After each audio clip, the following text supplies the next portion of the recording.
In the 3rd month after Ryan got back together with his ex-girlfriend, he suddenly asked about me. Has Zoe been hiding away and crying again these days? Friends exchanged glances. Seems like it's been a long time since we last saw her. I heard she got married recently. Impossible. Just a rumor to force Ryan to take her back. Ryan spoke calmly. Go tell her. Tonight at the usual place. Friends teased. If Zoe's crying, would you soften up? He chuckled lightly. We'll see. But that night, he waited until it was very late, and I still didn't show up. He gave me a call, and I didn't answer. He has a girlfriend, and I'm married now. We should definitely keep our distance. Chapter 01. The day Ryan got back together with his ex-girlfriend. It happened to be my birthday. Just as I was about to cut the cake, the room door was suddenly pushed open forcefully from the outside. It was Emma again, the ex-girlfriend who almost cost Ryan half his life. She was so beautiful,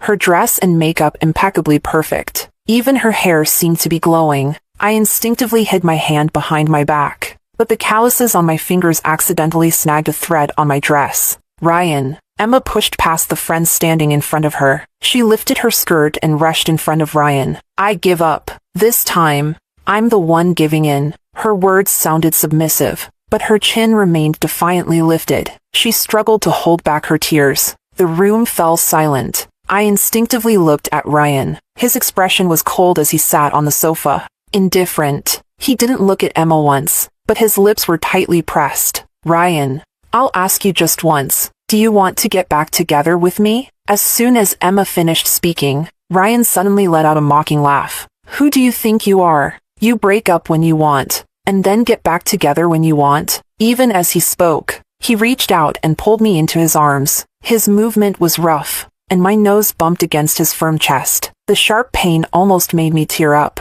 Emma, I have a girlfriend. Can't you see? Ryan lowered his head, and his kiss followed, landing at the corner of my slightly wet eye. Emma's face went pale instantly. Fine. You're ruthless. She pointed at Ryan, tears falling more fiercely. Ryan, I will never speak to you again in my life. After she said that, she glanced at me tearfully. Then, shockingly, she pushed the table over. The champagne tower fell. The glasses shattered. The cake was ruined. Emma and I were both cut by the shattered glass. Her arm, and my face. But Ryan let go of me and instinctively grabbed her. Don't move. You're bleeding. His eyes were filled with concern. I don't need you. Go worry about your girlfriend. Emma pushed him away, crying, and ran out. It seemed Ryan had forgotten about me. He stood there, hesitating for only 2 seconds. Then he quickly ran after her. He didn't look back at me even once. Chapter 02.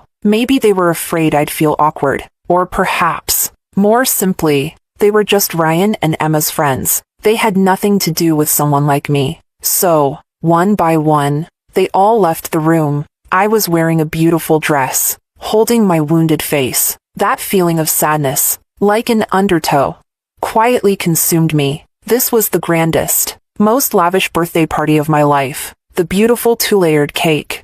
It was the one I used to watch, pressing my nose against the bakery window as a child. I had secretly looked at it countless times, imagined its taste countless times. I almost had it, but now it was all a mess. I crouched down, picked a clean piece and took a bite, but it didn't taste as good as I imagined. Not even as good as a cheap cupcake. But I still ate that piece of cake. By the time I finished the cake, Ryan's call came through. Zoe. His voice came through the earpiece. And faintly, Emma's too.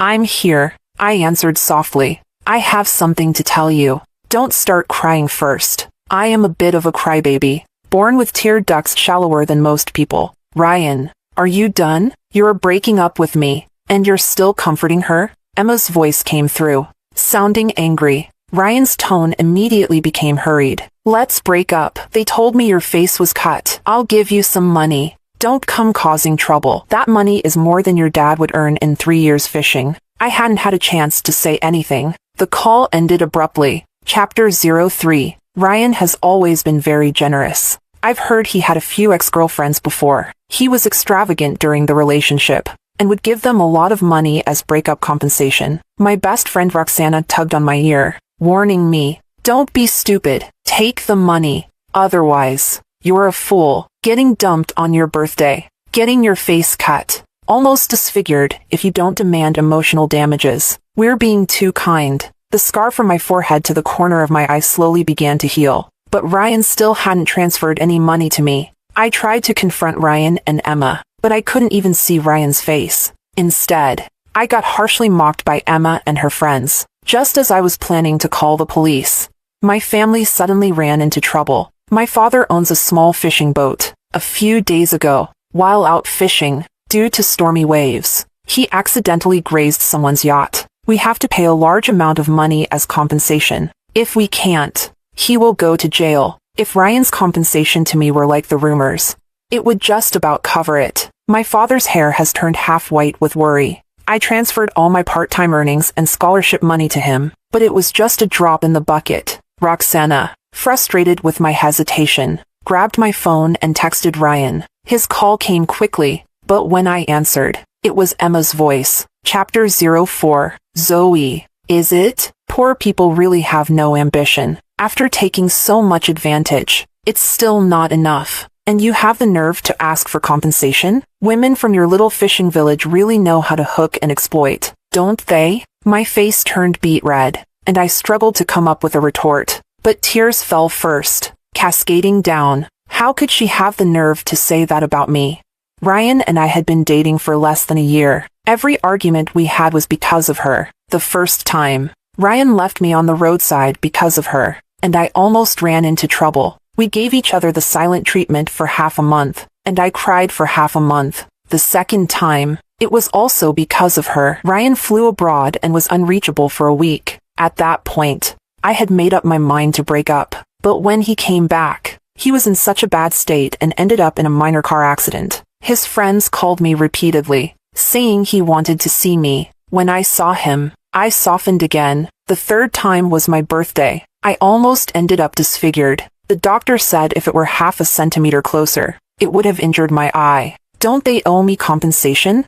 I'm just asking for what I deserve. I choked back my tears. You were the one who hurt my face. Didn't you end up not disfigured? Emma sneered and hung up abruptly. Then, she transferred 5,000 yuan to me using Ryan's account. Holding my phone, tears streamed down my face. In the end, I stubbornly didn't accept the money. Accepting it would mean settling privately. I may be a poor girl from the village, no match for these rich kids, but someday, I will make Emma pay for her mistakes. Chapter 05. The due date arrived, and we still hadn't gathered enough money. The yacht's owner showed up at our doorstep. I was actually quite puzzled. Do rich people have so much free time that they'd personally come to my house over such a trivial matter? Were they afraid we'd abandon the boat and flee without paying? I discreetly observed the man. The watch on his wrist, I'd heard Ryan mention that brand before. At least 8 figures. Unable to understand it. I just stopped thinking about it. I stood there with my father and brother, adopting a very humble attitude, hoping he would be merciful. And this man, named Elias, really did show mercy. My father was a bit confused. Did you say you'd give me a new fishing boat? My brother was trembling with excitement. Did you say I could open a shop and start a business on land? My father dreamed of having the most advanced, fully automated fishing boat. My brother dreamed of opening a small shop and settling down on land, never having to fish again. Yes, as long as she marries me. Elias pointed at me and said bluntly, her birth chart is good for me. Auspicious. If I marry her this year, my assets will double. My father and brother both looked at me. Zoe, what do you think? I stood there, dumbfounded. Elias looked about 27 or 28. Handsome,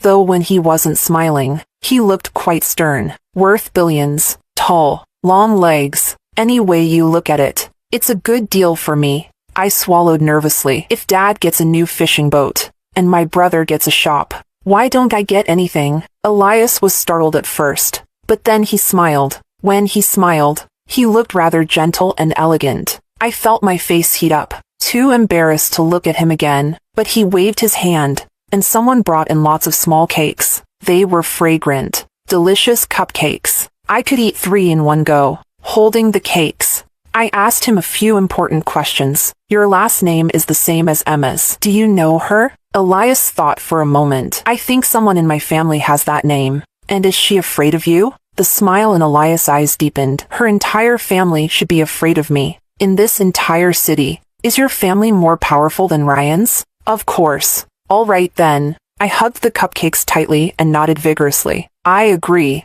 but I'm still in school. Can we wait a bit before getting married? Elias looked deeply into my eyes and smiled. We can register first, and have the wedding after you graduate. I raised my hand to him. Deal. Elias high-fived me. Pleasure to meet you. My face turned slightly red. You can still call me by my name for now. I don't want to make it public yet. Elias stood up. He really is tall. I had to tilt my head up just to see his face. All right, Zoe. When he said my nickname, it sounded a bit strange. Even after he left, my ears were still burning. Chapter 06. I would occasionally run into Ryan and Emma at school. Sometimes they seemed very in love. Sometimes they were arguing, but they always made up quickly. I started making a conscious effort to avoid them. A lot of classmates whispered behind my back that I had missed out on a golden opportunity. They thought I must be so jealous of Emma now, but no one knew. I often woke up in the middle of the night and opened my phone to check my account.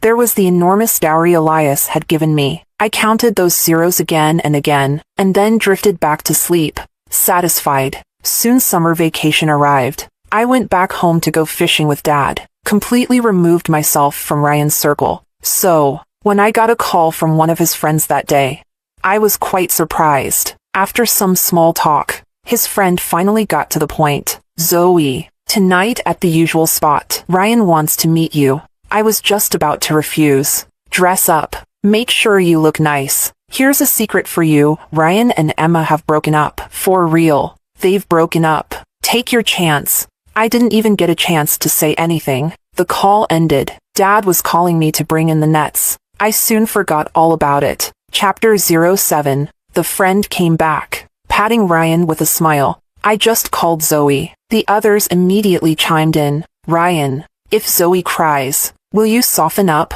Ryan flicked his cigarette ash and chuckled. We'll see. But seriously, Ryan, Zoe's personality is so much better than Emma's. Yeah, Zoe is really sweet. Remember when you got in that car accident and she came to see you? She started crying the moment she walked into the hospital room. I was watching from the side and felt sorry for her. Ryan seemed to recall the past, his gaze softening. These days you've been with Emma all the time. I'm sure Zoe's been hiding somewhere crying. I remember the last time I saw her. She looked like she had lost a lot of weight. There's still a scar above her brow. Ryan paused slightly, the cigarette between his fingers. That day, Zoe got hurt too. How could he have been so heartless to leave her behind? But Zoe is always so good. So easy to comfort. He went home and changed into a new white shirt. Zoe really likes it when he wears white shirts. On their first date, Zoe's face turned bright red. She didn't even dare to look up at him. When he kissed her, she was so nervous she almost fainted. He even bought Zoe's favorite hydrangeas. On the way to their meeting, he went out of his way to buy a new cake. Zoe loves sweets, especially small, delicious cakes. The one on her birthday had been destroyed by Emma, but it didn't matter. He would buy her an even bigger, more expensive one. Ryan stood by his car, holding the flowers. He knew his friends were not far away, waiting to watch the excitement tonight. He felt a vague sense of excitement and nervousness, just like a first date. But as the minutes and seconds ticked by, Zoe still didn't come, until even the moon grew tired and disappeared behind the clouds. Ryan checked his watch. It was almost midnight. Finally, he condescended to call Zoe for the first time, but he would only call once. If she still wouldn't come down from her pedestal, then sorry. He would reconsider the idea of getting back together. But the phone rang for a long time with no answer, eventually ending on its own. Ryan frowned, feeling a fire of anger growing inside his chest. Suddenly, he heard his friends exclaim not far away. There's a car coming. Is it Zoe? It must be. Zoe loves Ryan so much. Instinctively, he turned to look, his eyes gradually lighting up. Not far away, a taxi stopped. A corner of a white dress swayed in the night breeze. That slender, petite figure, who else could it be but Zoe? Chapter 08. Ryan felt his anger vanish in an instant. Instinctively, he wanted to step forward, but then he forcibly stopped himself. He had waited for her the whole night. She hadn't even answered his call. although he really wanted to see her at this moment. He wouldn't take the initiative to approach her, but the figure had already turned around. The stars gave off only a faint, dim light. The streetlight was far above, casting a weak glow, but it was enough for him to see clearly. The girl approaching wasn't Zoe, even though at first glance, their build, clothes, and even hair looked so similar. It wasn't her. It just wasn't. The friends hidden in the shadows probably realized it too. Suddenly, they all fell silent. The expression on Ryan's face turned icy cold. Moments later, he threw away the flowers in his hand and turned to get into his car. But Emma had already run over, her voice breaking as she called out to him. "Ryan, you're looking for Zoe just because she looks like how I used to be, right? You don't like me arguing with you. Don't like me getting jealous. Don't like me dressing too sexy." As Emma spoke, tears welled up in her eyes. "If I turn back to the way I was before, can we be together properly again?" Ryan looked at Emma in front of him. She looked beautiful when she cried. With her long black hair and white dress, she looked pure and innocent. They had broken up and gotten back together so many times. And in this moment, she really did resemble the way she looked when he first fell for her. But what he found hard to believe, even for himself, was that as he watched Emma cry, he felt pity, but not the same kind of heartbreak he used to feel. Chapter 09. Even more. As he watched Emma cry, he found himself inexplicably thinking of Zoe. Zoe never cried like this, hysterical. Her tears always fell in big drops, but she held them in, never crying out loud. She was always cheerful, so sweet and gentle. Whatever he said, she would nod obediently and say, "Okay." It was as if she never had a temper at all. After being together for a long time, he did feel a bit bored. He thought she wasn't as lively as Emma, not as pretty, didn't share the same interests, didn't know how to have fun like Emma did. But this time, after truly getting back with Emma, he quickly grew tired of her. After their last big argument, he said it bluntly, no more getting back together. He was done. Emma, proud and arrogant, of course agreed. He hadn't expected that she couldn't hold back and ran over tonight, even dressed like the bumpkin she used to mock. For someone spoiled like her, it was indeed a rare sight. Ryan had known her for years. After all, he couldn't be completely heartless. "Emma, don't make yourself look like this. Go home." "Is it because of Zoe? She's just a stand-in for me. A bumpkin from a fishing village." "Ryan, are you crazy? Are you really giving me up for her?" Emma lost control again, growing hysterical. "I don't want to argue. Go home and calm down." Ryan turned to get into his car, but Emma blocked the door. "Ryan, what do you want me to do? I've humbled myself to please you. I even said I'm willing to change back to who you liked." She grabbed Ryan's sleeve, crying louder. "Zoe was only with you for your money. Ryan, I'm the one who truly loves you. Can't you see that? If she really cared about you, would she have stood you up tonight? Left you here waiting like a fool? The only time she contacted you after your breakup was to ask for compensation. Did you forget that?" Ryan's expression darkened, and he clenched his teeth. She was hurt that day. Compensating her was the right thing to do. "I asked the doctor. It's just a minor injury. A few stitches. Nothing close to disfigurement." Seeing his dark expression, Emma continued, "And tonight, she agreed to come but didn't show up. What does that even mean?" Ryan didn't respond, but his face grew even more sullen. Emma knew that Ryan had always been proud and arrogant. For him to lower himself even once was already a miracle. If Zoe was trying to play hard to get, she had definitely picked the wrong person. "Ryan, she's just treating you like a golden meal ticket, trying to climb up the social ladder. We're a perfect match. Childhood sweethearts. My love for you is without any ulterior motives." It seemed that Emma's words had moved Ryan. He suddenly stepped forward and gently touched Emma's face. "Didn't you always want to go out to sea? Let's go together tomorrow." Emma immediately brightened up. "Then I'll borrow my uncle's yacht. How about we go sea fishing?" Ryan thought about Emma's influential uncle. Spending time with him would be an opportunity to get closer. He was about to graduate and join the family business. Ryan's family might have some wealth, but he had many peers, and many of them were talented. He didn't want to be a lazy heir, just scraping by with a monthly allowance of hundreds of thousands. If he could establish a relationship with that uncle, it would be incredibly beneficial for him. With these thoughts, Ryan's voice softened further. Are you sure it won't be inconvenient? Not at all. My uncle is super wealthy and always generous to younger family members. Last year, when I visited him for New Year, he even complimented me. Emma spoke with full confidence and pride. She knew that someone like Zoe, poor and manipulative, could never compete with her. Even if Ryan's feelings for her had faded, she still had a wealthy family backing her, and an uncle like Elias. Ryan could tell what mattered. He knew who he should choose in the end. Chapter 10. But the next day, when Ryan and his friends, who were ready to go out to sea, had everything prepared, they waited for a long time but never heard from Emma. Ryan decided to call her. It took a while for Emma to answer, and her voice sounded off, almost as if she were crying. Sorry, Ryan, my uncle needs the yacht today too, so we'll have to borrow it another time. Doesn't your uncle have more than one yacht? Emma stammered, unable to come up with an answer. Ryan chuckled. You lied to me, Emma. Seems like you don't have much influence with your uncle either. With that, he hung up the phone, and as soon as the call ended,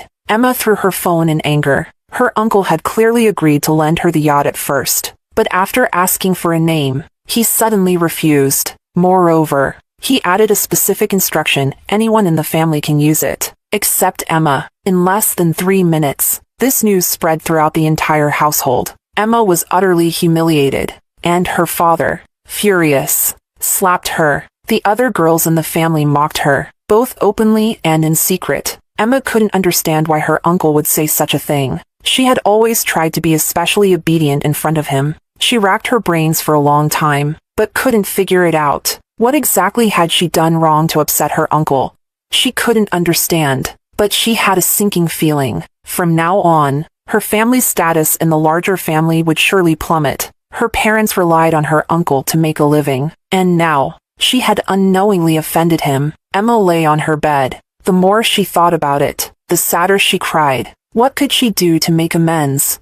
Even worse, she didn't even know what she had done wrong. Chapter 11. Ryan. I have an idea. A friend, noticing Ryan's sulky mood, thought of something interesting. Zoe's family lives in a fishing village. Her dad has a fishing boat and often goes out to fish. Why don't we go to Zoe's village, give her dad some money, and rent their fishing boat? In truth, renting yachts to go out to sea was a common pastime for these rich young men, but his friends knew what Ryan truly wanted, so they catered to him. Fishing was trivial. The real goal was to see Zoe. Ryan chuckled. Their shabby fishing boat? Aren't you worried it might capsize? But even so, the group set off with great enthusiasm. When Ryan saw Zoe busy on the fishing boat, he almost blacked out. At school, she always looked so soft and gentle. Now, in her dirty work clothes, holding a large fishing spear and spearing fish with precision, she looked like a wild girl. Tisk.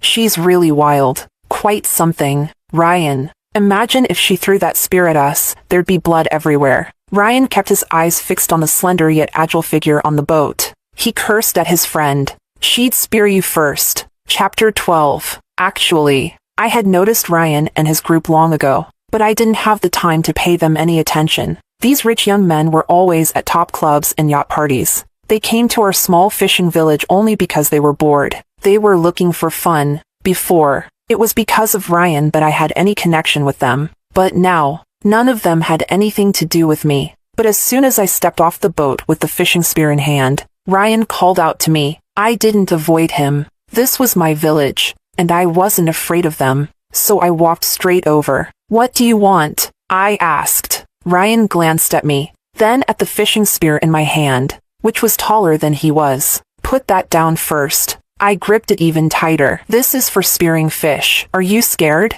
Ryan's face stiffened, and he changed the subject. You want to rent your family's fishing boat? I shook my head. No way. My dad needs it to go out to sea. Ryan coldly named a number. I was tempted, but I still shook my head. No, we have a whole crew waiting. Ryan doubled the number. My shaking head slowed down. I still need to earn my tuition. Ryan doubled it again. I immediately beamed. Deal. Zoe, you're coming with us too. It's your family's boat. You're familiar with it. And besides, if we catch fish, we'll need you to make soup. I was just about to respond when Ryan added, don't worry, the tip will be generous. Chapter 13. While they were fishing, I lay around on the deck, bored, feeding the seagulls. I was almost asleep from the sun when Elias suddenly called. I immediately scrambled up. I like talking to Elias, or video calling, or even sending silly messages. He's very patient and never finds what I say pointless. He doesn't care about my background or the calluses on my hands. He even praises my fishing skills and my swimming. In his eyes,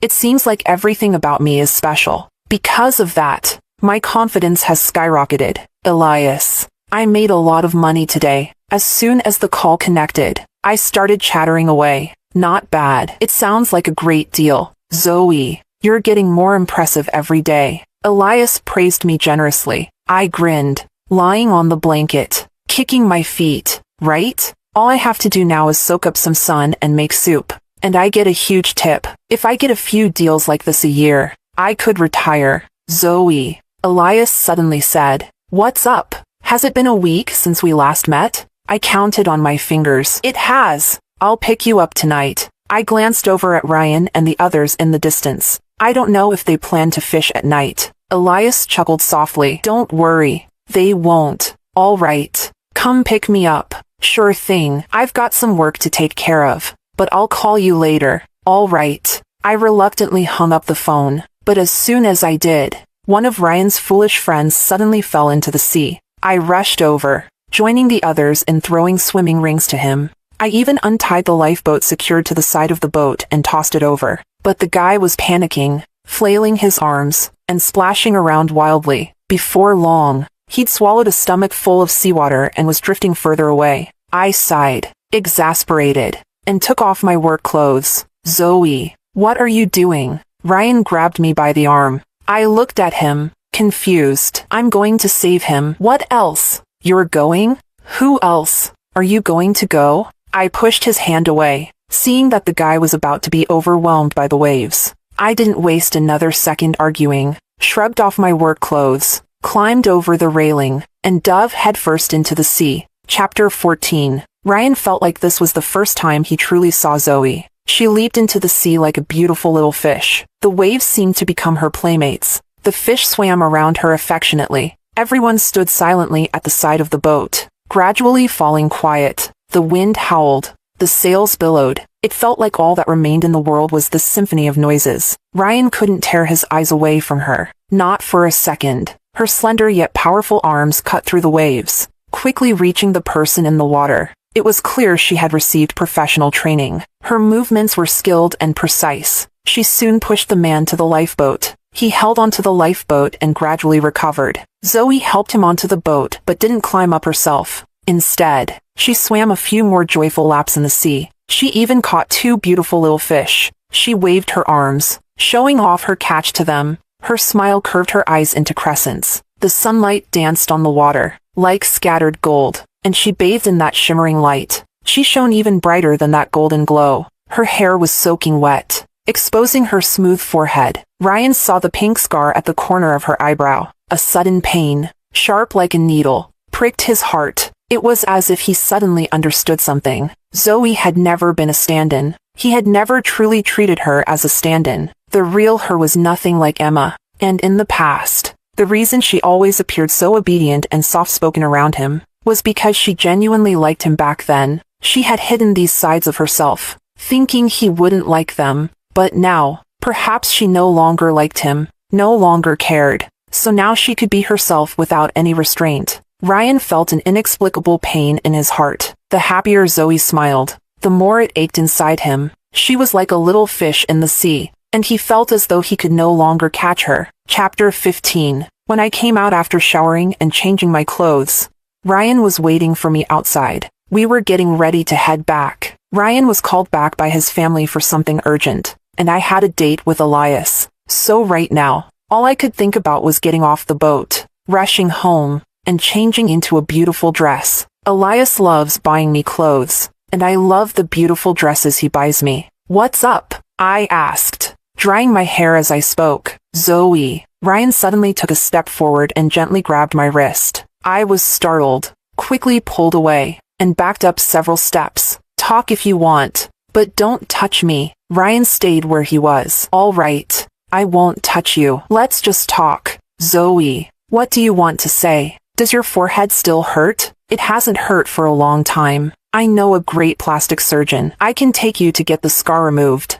No need. I already have an appointment. Elias had already arranged it for me. He said he'd make sure that on our wedding day, not even a trace of the scar would be visible. I'd be a bride who shined. What happened that day was my fault. And the money I promised to give you. No need. I finally looked at Ryan. It was the first time I looked at him seriously since we met again. I had liked him, though during the time I liked him, the sad and hurt moments far outnumbered the happy ones. When we broke up, it ended particularly unpleasantly, but between him and me, it wasn't as if we were sworn enemies. I'm a simple-minded person. I prefer to remember only the happy things, the past unhappiness. I don't want to bring up or recall. What's more, now I have a lot of money. Elias gave me a cake that day and a betrothal gift. Later, when we got our marriage certificate, he gave me an even more generous dowry. My little savings stash is full, and I feel very secure.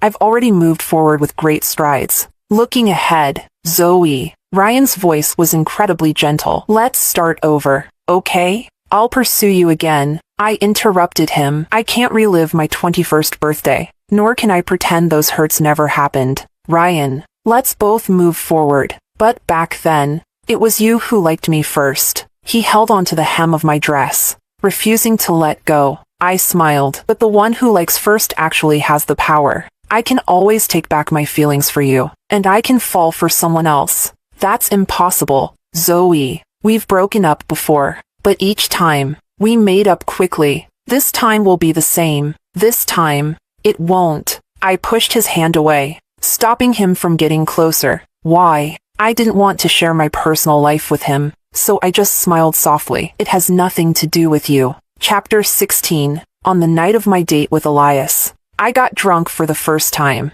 As he carried me to the car, I clung to his neck, refusing to let go. Elias laughed. Zoe, remember your limits with alcohol. I can't remember. Why should I remember? With Elias by my side, I wouldn't be in any danger or have any accidents. There will be times when I'm not around. If you're not by my side, I won't drink. I lay in his arms, feeling soft and lazy, not wanting to move. He felt so warm, but firm. Hugging him wasn't exactly comfortable. I shifted, wiggled, trying to find a comfortable position. Finally, I managed to settle into a spot that felt just right. But while I was comfortable, Elias seemed to be in some discomfort. I looked up at him. The alcohol clouded my vision, making everything blurry. I cupped his face. Elias, what's wrong? Zoe. His voice suddenly turned husky, and his body temperature seemed to rise. I felt hot. He was like a furnace.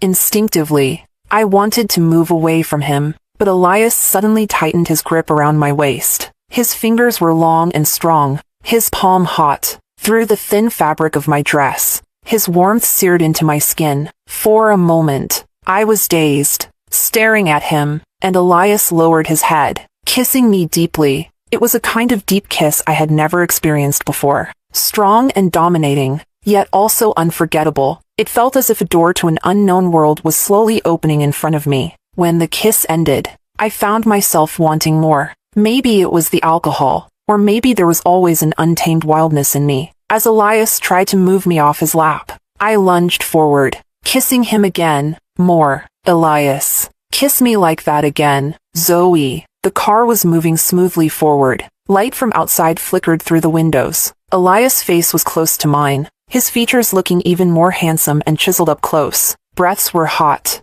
entangled together. There was a bit of a tickle in my heart. I opened my mouth and bit his chin. Stop being so slow, Elias. His Adam's apple bobbed violently, and suddenly, he flipped us, pinning me down on the car seat. His long fingers grasped my chin. Zoe, open your mouth. The car had been parked for a long time, and yet we were still locked in a deep, unrelenting kiss. At some point, I had tugged at his suit and shirt, leaving them disheveled. His abs and the lines of his V-shaped muscles peeked through. It made me even more entranced. But eventually, Elias still pushed me away. I felt awful, but the drunkenness was overwhelming. When he carried me out of the car, I nestled into his arms and fell asleep. Chapter 17. When Elias carried me upstairs, he gently kissed the side of my face again. His little mermaid had grown up, and he had finally come to fulfill the promise he made back then. In a sprawling, prestigious family, talented individuals in his generation were abundant, both openly and covertly. The competition never ceased. Elias's father had also once been embroiled in a fierce power struggle, to the point that it implicated his wife and children. He had been kidnapped and thrown into the deep sea, when he thought he would sink with the rocks and be buried in the belly of the ocean. Zoe suddenly appeared. Her diving gear was basic, but she swam incredibly fast. In his delirium, he even thought he had met the little mermaid from fairy tales. She cut the ropes with a small knife she carried, then dragged him to the surface. He spent that night lying on a rickety fishing boat, saved by her fish soup. She talked a lot, chirping endlessly. She had so many wishes. She wanted to buy her dad a new fishing boat. She wanted her brother to open a shop on shore. She wanted the boy she liked to like her back. She wanted an endless supply of little cakes. At the time, he didn't have the strength to respond, but he remembered it all. And now, the time had come for him to fulfill those wishes, one by one. The only thing was, back then, the person she liked was Ryan. Now, would she like him?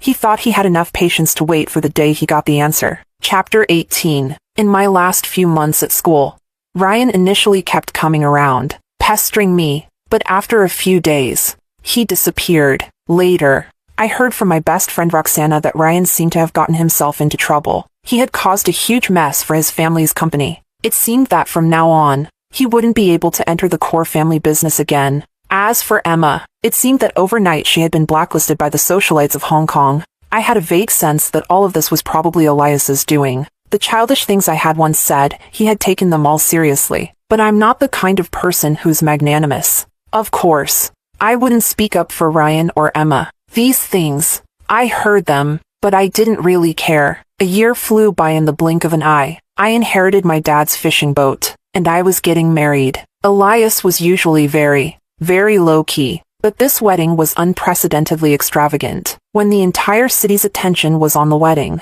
Elias quietly let out a message. The wedding will be grand, with many guests, but 2 people are not on the invite list. Sir, could you tell us who these 2 individuals are? Ryan, Emma. Within just a few minutes, Ryan and Emma's names spread throughout all of Hong Kong once again. Later, I quietly asked Elias, by doing this, they will have no place in the city anymore. Emma still calls you uncle. Won't the family think you're too ruthless? Elias pulled me into his embrace, playing with my fingers, rubbing the thin calluses on my fingertips. After a while, he spoke softly. I've already been merciful. After all, he was someone who fought his way through blood and turmoil. Just making those 2 unable to set foot in Hong Kong was indeed an act of mercy for him. And the reason he did this was because someone who once didn't believe in fate had come to believe in it. He wanted his wife to live a long life and grow old with him, so he considered it an act of accumulating virtue. He hated Emma,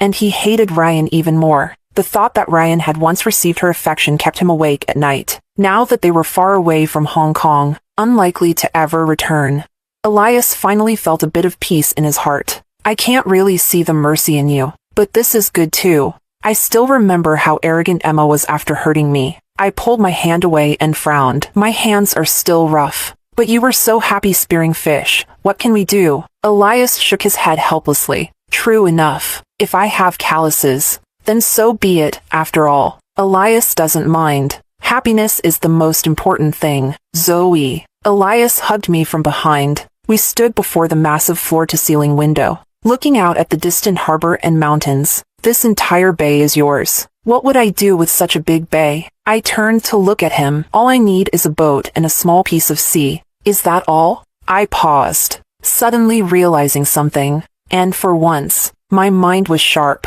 Oh, right. And I need you too. Elias suddenly laughed. He looked down at me, smiling for quite a while. Then he slowly leaned down and kissed me. At least you still have some sense. I wasn't shy at all, immediately hooking my arms around his neck and standing on tiptoe to meet his kiss. Don't stop halfway tonight. It makes me so uncomfortable. I always sleep poorly afterward, having all kinds of crazy dreams. Elias suddenly pulled me closer. Our bodies pressed tightly together, All right. This time, even if you ask me to stop, I won't. I'm not going to ask you to stop. He kissed me, then chuckled. All right. Then we'll see. Zoe.